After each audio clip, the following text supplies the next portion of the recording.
Hello everybody, welcome to the video brainstorm here on December 9th, 2021. Been a real interesting winter so far in the inland Northwest. Yes, it is not officially winter, but it is winter. Snow is falling, or should be falling at least in places. We've had a bit of a trouble trying to get that done so far this year.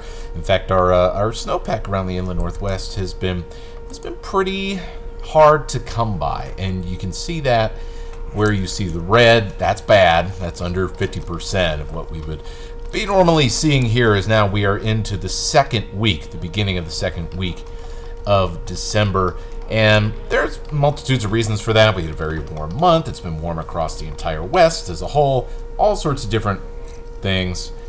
This is not a death sentence or anything like that. We have plenty of time to get things back up to where they should be and have a good snowpack and have a good water supply for next spring, next summer, and next fall in 2022. But I did want to talk about a little aspect that maybe goes a little bit more unnoticed that could provide a couple of issues on certain days to try and get some of the snow to stick, as we've continued to see some warmer temperatures around our area, and that is something that's called albedo.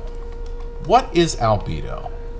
Well, it's a fancy word that really describes something that I think you all have a pretty good idea of what it means. So we're talking about reflectiveness or heat absorption of a surface or an object. And you all know in the summertime, you're not getting caught dead walking around in black pants and a black sweater and a black hat on, because you're going to heat up and be really sweaty. And there's a good reason for that, because when you're wearing dark colored clothing, it heats up a lot more, as opposed to if you're wearing, say, a white t-shirt, for example. And it's all because of that coloration. You're talking about a surface, in this case it'd be a t-shirt, where white t-shirts are reflecting all the light that's getting bounced in from the sun, and so it keeps you cooler, as opposed to a dark color like black, which will absorb all of the light and all of the heat from the sun as it falls on it. And the ground works the same way. So here we've got a quite literal front porch analogy, where we have, for example, a dark colored, or at least medium colored, back deck, and sun hits it, and because of the darker color, it's absorbing more of that energy from the sun. A little bit gets put back out, but basically what this means is that the surface there is getting a little bit warmer, and so then it ends up warming up the air above it as a result. Now, when the snow falls, it creates the exact opposite effect, to where we have, well, a very bright white color, or translucent, I suppose, and a lot of the sun's energy ends up getting pushed back out. That's why on a sunny day when it's really snowy, it's always good to wear sunglasses, because you're getting a lot of sunlight that bounces off of the snow, and you're getting lots of well, just basically everything gets scattered away and gets reflected back out, as opposed to kind of sitting there and being absorbed and being heated. And so snow cover, the more snow cover you have, the snow itself can actually help keep temperatures cool. So in other words, the snow helps preserve itself, but if the ground is barren, it will actually help keep things warmer than they would otherwise. And so this is the feedback loop that creates problems for us sometimes in the winter months. Let's go to the mountains here, right? So if we have, for example, snowy covered mountains, well, they're gonna, whenever it gets sunny and warmer out, all the snow is gonna reflect all that sun and heating, and so things will stay a little bit cooler and the snowpack will be preserved. However, if you have conditions where the snow either melts away or there just isn't a whole lot of snow, well, all of a sudden you've got big barren rocky mountainsides, and rocky mountainsides are one of the surfaces on the planet that end up heating up quite a bit during the course of the day.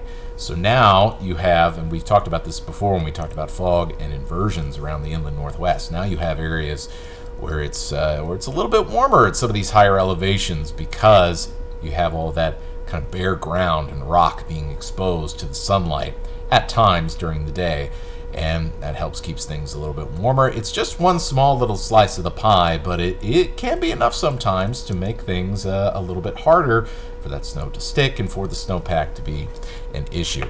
This is actually talked about a lot when we talk about, say, climate change and Arctic ice melt. In fact, I'll show you the analogy for that as well. Simply because, well, water, it's pretty dark colored, and so that's going to absorb more energy from the sun, more heat, than ice will.